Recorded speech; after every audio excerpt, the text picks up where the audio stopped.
সুস্বাগতম। কি বলবো বাংলাদেশ সম্পর্কে? আপনারা সবই দেখছেন। কলিমুল্লাহ সাহেবের একটা বক্তব্য শুনছিলাম। এত শিক্ষিত লোক আমি খুব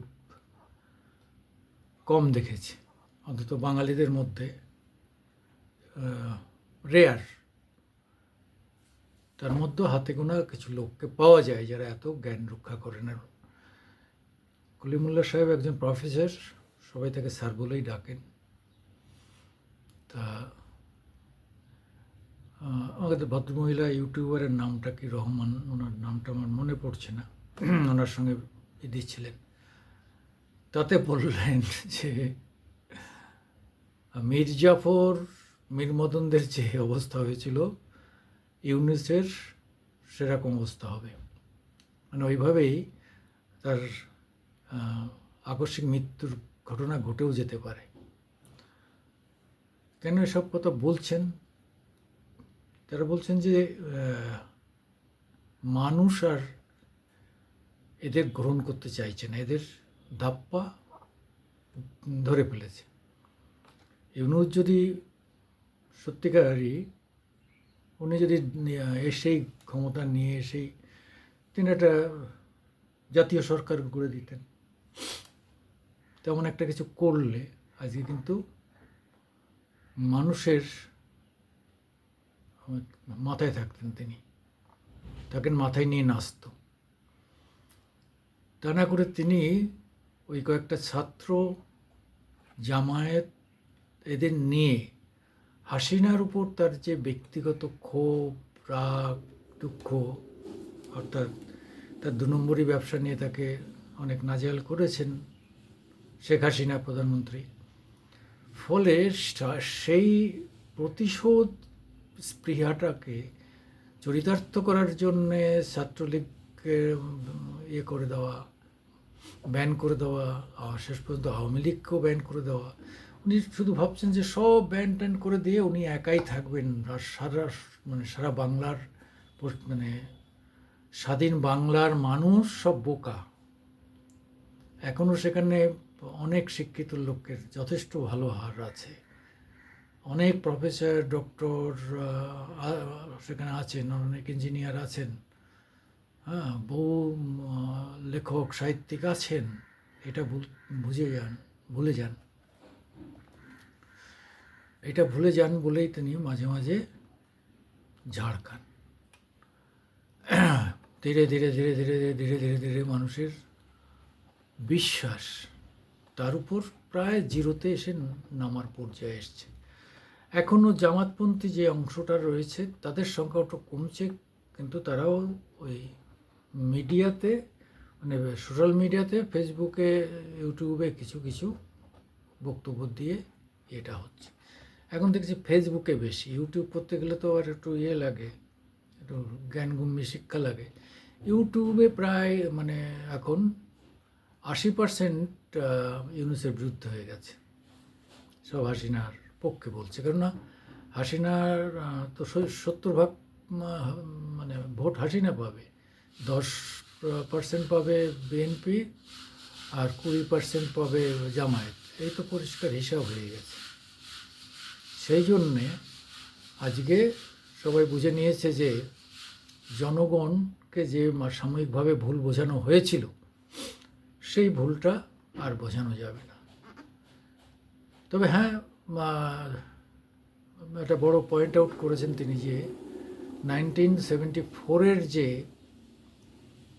সংবিধান, ধর্মনিরপেক্ষতার সংবিধান ভারতবর্ষের, সেটা হাসিনাই নষ্ট করে সেটাকে আবার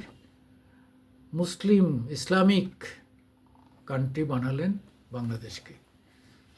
কোনো দেশ যদি ধর্মীয় শাসনে চলে আসে, তো সেই দেশে তো আর ডেমোক্রেসি বলে কিছু থাকে না, গণতন্ত্র বলে কিছু থাকে না। তার ফলেই মোল্লা মৌলবীদের হাতে সম্পূর্ণ ক্ষমতা চলে যাবে। চিৎকার চেঁচামেচি করে লাভ নেই তো। আজকে হাসিনা চিৎকার করে লাভ নেই। 700 নতুন মসজিদ করে দিয়েছে, মাদ্রাসা করে দিয়েছে, হ্যাঁ, তারপরে এনিমি প্রপার্টিতে হিন্দু যারা চলে এসছে দেশের, তাদের জমি জায়গা সব লুটে পুটে খেয়েছে এই জামাত আর তার নিজের দলের লোকেরা মিলে। তারপরেও হিন্দুরা কেন ভোট দিয়েছে হাসিনাকে, এটাই আমার কাছে অবাক লাগে। তাদের কোনো উপায় ছিল না বলে। মানে হাসিনার আমলেও হিন্দুদের উপর অত্যাচার হয়েছে কম্পারেটিভলি, অর্থাৎ যদি আমরা তুলনামূলকভাবে একটু কম, এইটাই বলা হয়। সব থেকে বেশি হয়েছে বিএনপির আমলে। বিএনপি সব থেকে বেশি খুন করেছে, অত্যাচার করেছে, ধর্ষণ করেছে বিএনপির লোকেরা। তবুও বিএনপি একটা গণতান্ত্রিক দল, তারা অনেকদিন ক্ষমতায় আসে না বলে তারা পিছন থেকে ইউনূসকে মদত দিচ্ছিল। ইউনূসের সঙ্গে দেখা করতে না, ইউনূস তার বাড়িতে আসলেন, তার বাড়িতে এসে খালেদা জিয়ার প্রশংসা করে গেলেন। উনি তাতে খুব খুশি। তারপরে কিছুকাল পরে উনি দেখলেন যে এ তো আর ছাড়তে চায় না, এ তো একদম চিটে গুড়ে এবার পিছনটা লেগে গেছে, এ তো আর ক্ষমতার চিটে গুড়ে আটকে গেছে, এ তো আর না পেটালে যাবে না, না তাড়ালে যাবে না। তা কলিমুল্লাহ সব বাধ্য হয়ে বলেছেন যে হয় ওকে তাড়ালেও উনি কোথাও যাবেন এমন ওনার জায়গা নেই, কেন কোনো পৃথিবী কোথাও আর তাকে আশ্রয় দেবে না। উনি এসেছিলেন আমেরিকার উদ্দেশ্য সাধন করতে, প্রাথমিকভাবে যতটা পারেন করেছেন, কিন্তু এখন আর তিনি পারছেন না, কারণ একবার চীন একবার আমেরিকায় করতে গিয়ে তিনি দুই দেশের কাছে তার বিশ্বাসযোগ্যতা হারিয়েছেন আর জনগণের কাছ থেকে তো হারিয়েছেন। মৌলবীরাও যারা তাকে এখনও মদত দিচ্ছে তারাও অনেকটা হতাশ, তারা বুঝেছে একে দিয়ে আর বেশি কিছু করানো যাবে না।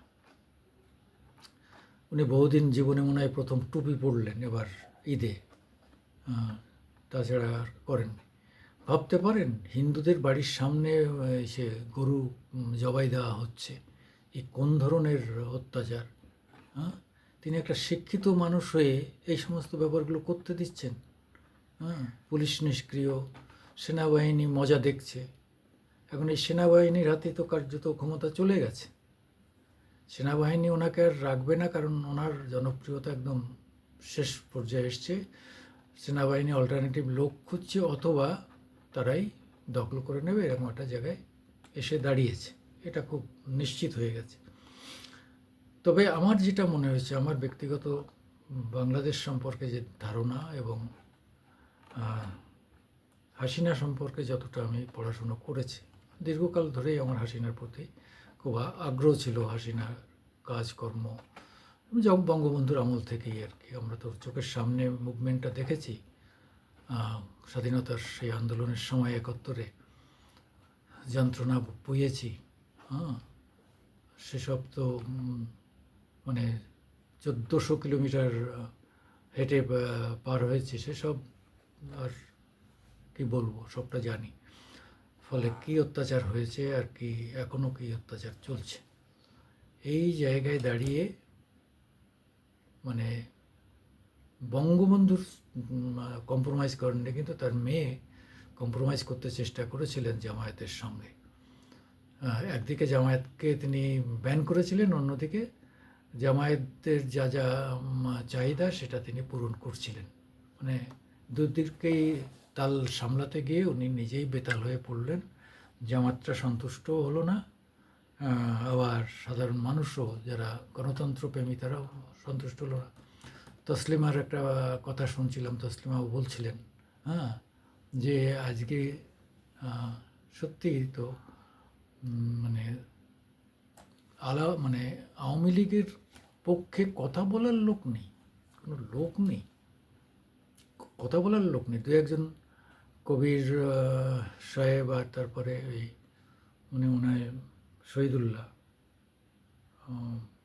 উনি খুব ভালো বলেন, একদম ভয় পান না কাউকে।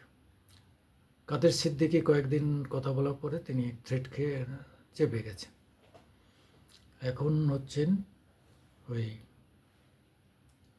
নামটা ঠিক মনে আছে না, উনি বিএনপির হলেও এখন উনি যে কথা বলছেন সেটা আওয়ামী লীগের কথাই বলছেন, সাধারণ মানুষের কথাই বলছেন। যাই হোক, যেভাবেই হোক হাসিনাকে দেশে ফেরাতে হবে, এবং ফিরবেন সেই পরিস্থিতি কিন্তু তৈরি হয়ে গিয়েছে। সাধারণ মানুষ ঢাকার শহরে যেভাবে মিছিল মিটিংয়ে অ্যাটেন্ড করছেন, গোপালগঞ্জের কথা বাদই দিলাম, কিন্তু শহরেও এখনও যেখানে মব কালচার এখনও ছাত্ররা করার চেষ্টা করছে, সেখানে কিন্তু কাউন্টার প্রচুর লোক জড়ো করে ফেলছে। আওয়ামী লীগ মাঝে মাঝে মিছিল করছে। মেয়েরাও বুঝেছে যে মমতার আপা শেখ হাসিনার আমলে যে স্বাধীনতা তারা পেয়েছিলেন, লেখাপড়া চলাফেরার যে স্বাধীনতা তারা পেয়েছিলেন, এই হিসাবে এখন সেটা চলে গিয়ে তালিবানের শাসন চলে গেছে। তাদের এখন ঘরে বসে থাকতে হচ্ছে, কোনো বাজারঘাটে যেতে পারবেন না। মাইকে ফোকা হচ্ছে যে না, বাজারঘাটে যাওয়া যাবে না, কোনো মেয়েদের দেখা হবে না। অথচ এই মেয়েরাই কিন্তু যথেষ্ট সামনে দাঁড়িয়ে, নুসরত সামনে দাঁড়িয়ে হাসিনাকে হঠাতে সমস্ত শক্তি প্রয়োগ করেছিলেন। এখন দেখুন এরকম, আপনারাও দেখুন কী হয়। হাসিনা অবশ্যই যাবেন। সত শ্রী আকাল, নমস্কার, আদাব।